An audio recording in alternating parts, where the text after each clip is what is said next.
What is up, R Squad? Welcome back. Today we're starting a new series on identity. My name's Colton. I'm an intern here at R Squad. And today I have my friend with me. His name is Willie. Willie, tell me a little bit about yourself. Hey, I'm Willie. I'm husband of Carla, father of Kalia, and I'm here to talk about identity, man. Yeah. That's it. Recently, you ran a pretty long ways. Tell me a little bit about that. I ran, it's called the Badwater Cape Fear.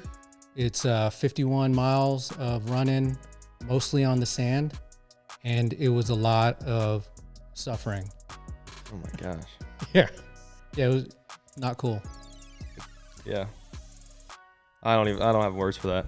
Yeah, me That's neither. crazy. Me neither. There's a lot of humility gained from that experience. Yeah, I bet. I don't think I have enough for it. Yeah. Anyways, we're talking about identity. First off, we're going to be talking about God's image. So I've got a verse I'm going to read.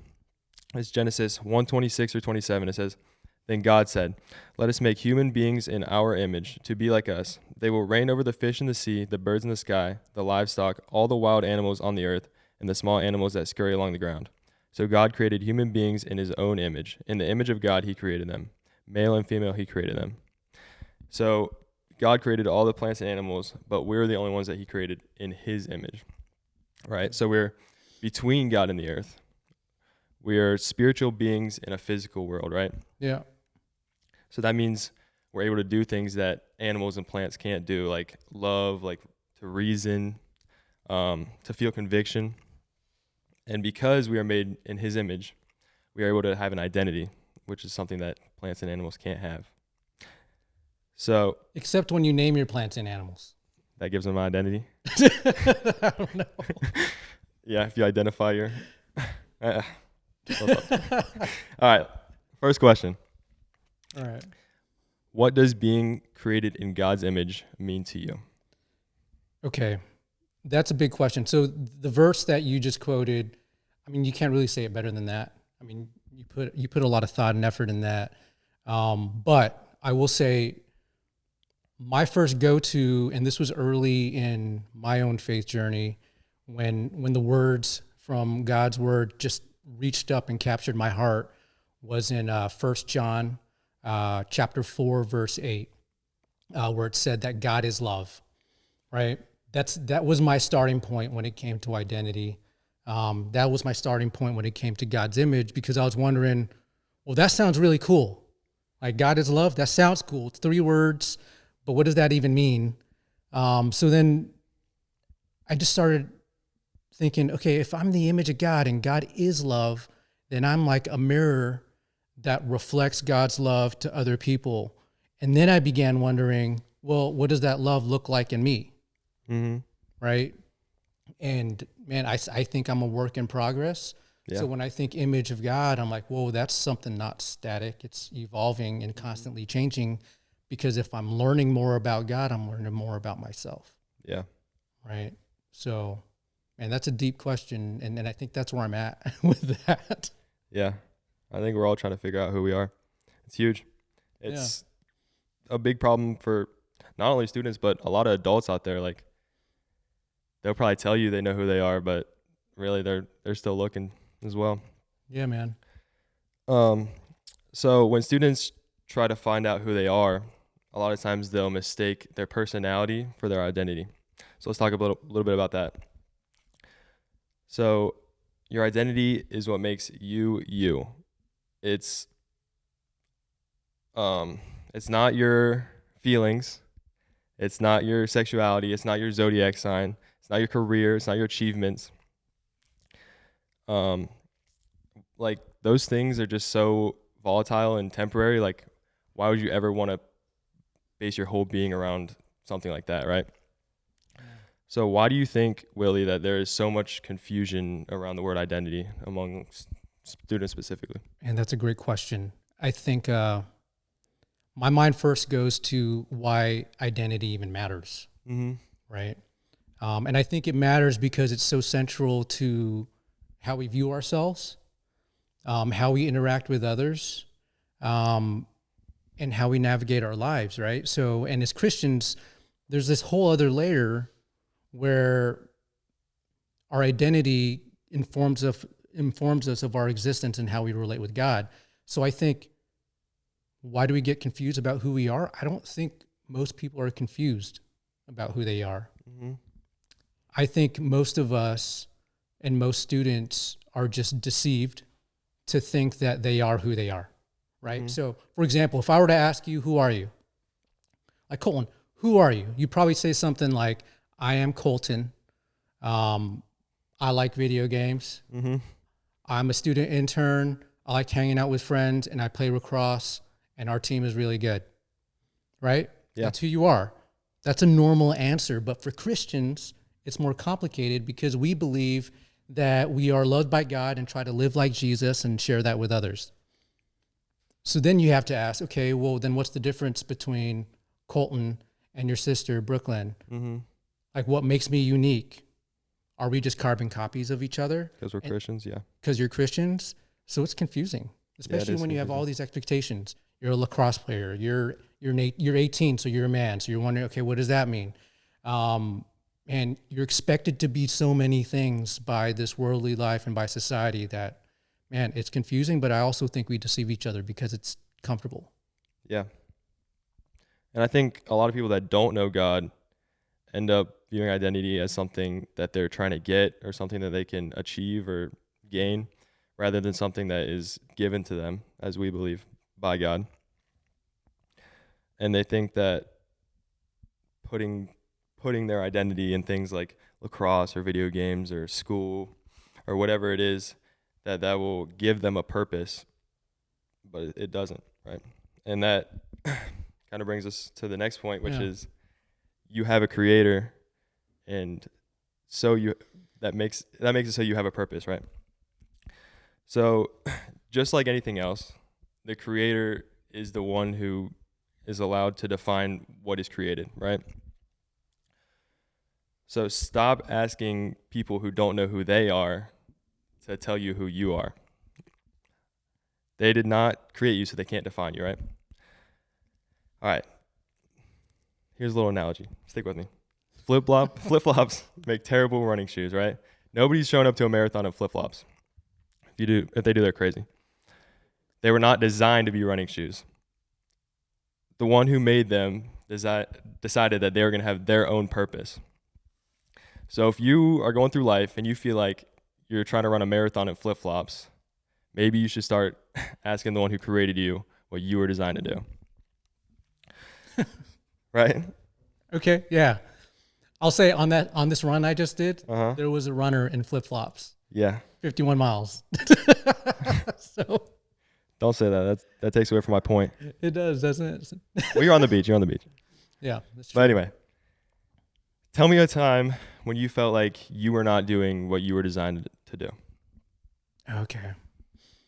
So that's good. I think this connects with my thought of not necessarily being confused, but being deceived, or allowing myself to be deceived. So, quick story.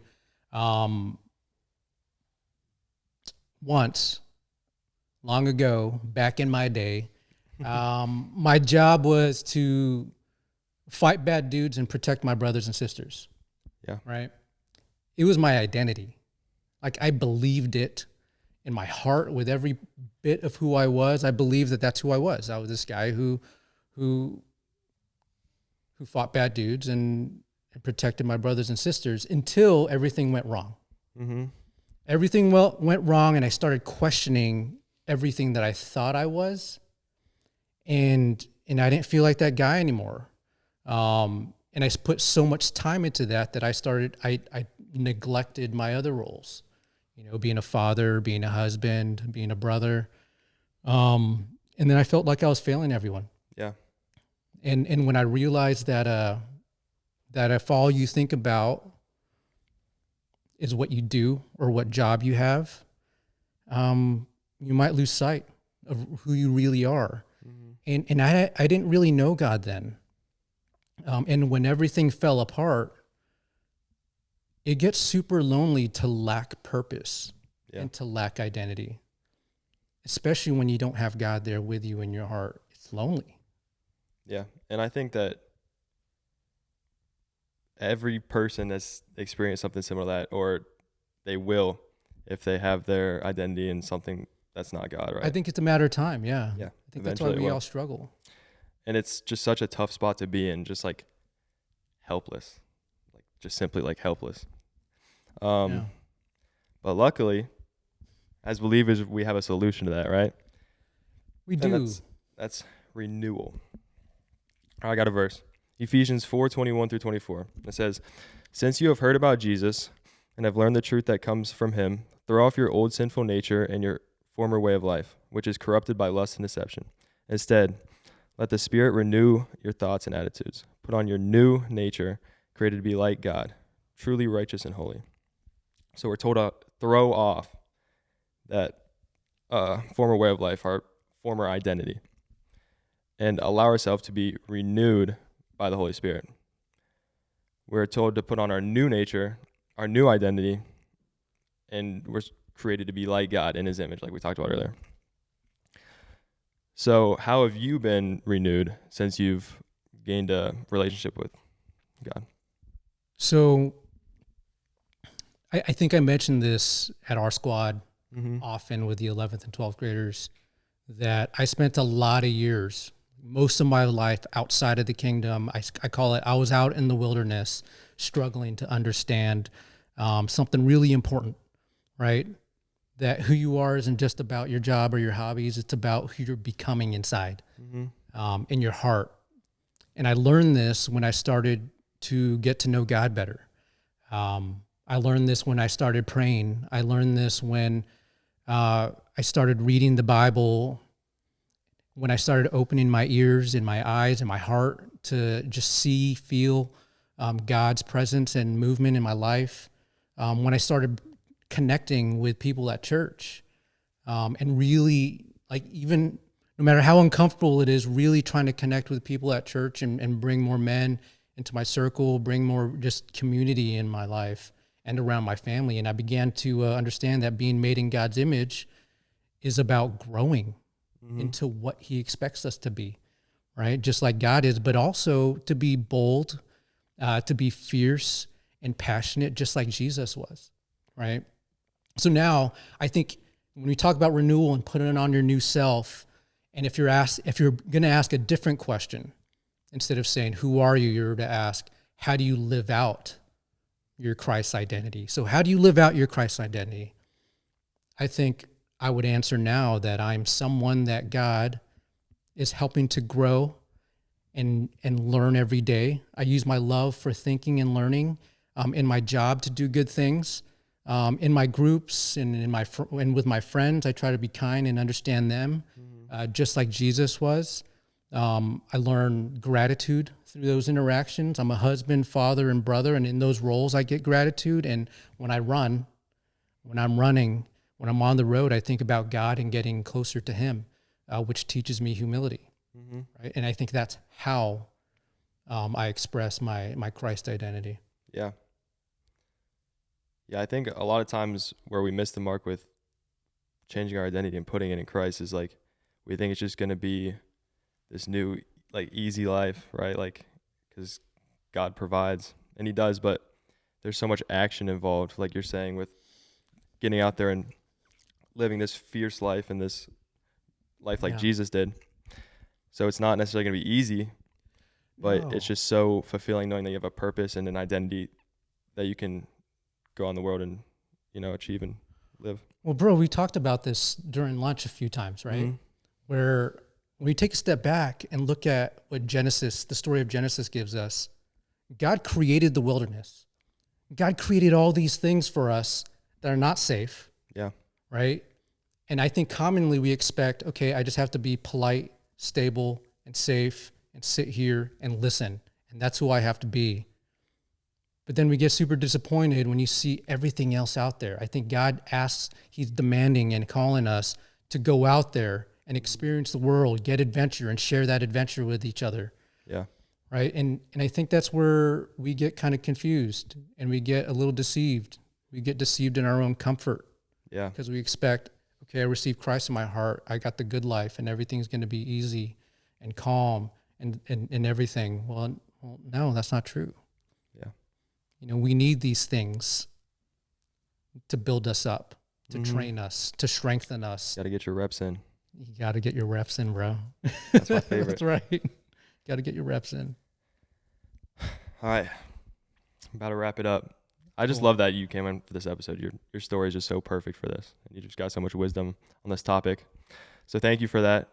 Do you have anything else? Any further wisdom to provide the students with? I don't know if it's wisdom, but it's a perspective. Okay. It's a perspective. So I'm thinking about every Wednesday when everyone's getting together at the homes, listening to these messages, these podcasts. I would say from my perspective, after spending 40 years in the wilderness, being brought into the kingdom, the fact that everyone is getting together, listening to these types of messages and these conversations, and then afterwards you're going to break into your small groups and have some deeper conversations, man, that's a miracle. Yeah. Know that is a miracle. Of all the social filters of anything, like the fact that you're born here, whether you live in a Christian household or you don't, whether you're going to church on every Sunday or don't, or maybe your friend brought you to RSQUAD to have these conversations, that's a miracle. That is such a miracle. Yeah. And feel encouraged by that. Feel inspired by that, because I don't want to say lucky. You're so blessed to have these opportunities. I'm inspired by it. Yeah. A lot of times, I know personally I've taken it for granted just because it's always been there, right? Yeah. So, a lot of times we get too comfortable and then we start not appreciating how good it is. Absolutely, man. And I learned so much from you guys. Yeah. Like, I gained so much humility talking to everyone about our relationships with God. And I'll leave this. This is my last word, and I have to because it's not my last word. From Matthew 16:26. And I think it fits perfect with today's message. And it's, for what will it profit a man if he gains the whole world and forfeits his soul? Or what shall a man give in return for his soul? And this Matthew 16:26, the context is he's speaking to his disciples and teaching them about the cost of discipleship. And to paraphrase, he says, what good is it to have everything you want if you lose who you really are inside? Yeah, dude. When I saw you put that verse in there, I was like so excited because that is one of my top verses. That's one of my favorite. Awesome. So, yeah, it's great. Cool. What do you gain? Not much. Not much. All right, Absolutely. bottom line. If you only leave with one thing, this is what it is. God created you, so God gets to determine who you are. Nobody else. All right, that's all we got. Next week, we're going to be talking about, is what I do who I am? So come back and join us for that. Thank you, Willie. Had a great time. Yeah, Good bro. to talk to you. Peace out, RSQUAD.